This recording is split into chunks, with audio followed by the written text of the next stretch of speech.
Túto Garnier micelárnu vodu som našla v britskej drogerii a hneď ma zaujala jej konzistencia, pretože obsahuje čiastočky takého želé. A navyše obsahuje aj čierne uhlie, mala by odstrániť čierne bodky a dokonale odstrániť make-up. Tak to poďme otestovať.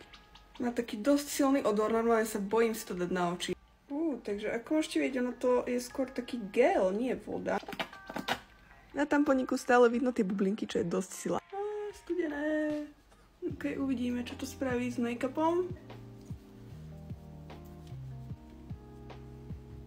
Je to zaujímavé, pretože ono sa to vyslovene tak šmíka ako gel. Takže na túto stranu som použila 2 tampóny. Na svojej pleti cítim, že to neodstránilo ešte úplne všetky nečistoty. Poďme na druhú stranu. Za seba môžem povedať, že mám veľmi citlivú pokožku. Ako vidíte, je celá taká červená a podráždená z toho, ako som sa snažila si odlíčiť make-up tampónmi. Ja to tradične nerobím, používam taký ten malý flanelový uteráčik, trochu oleja, s tým si to rýchlo odlíčim a potom ešte nejaké ďalšie čistidlo. Toto mi make-up odlíčilo na oko. Určite nie hĺbkovo a určite teraz idem spraviť opäť dvojité čistenie. Čiže podľa mňa na také prvotné čistenie, keď sa potrebujete zbaviť make-upu, fajn, ale určite by som neostávala iba pri tomto a nešla teraz spať.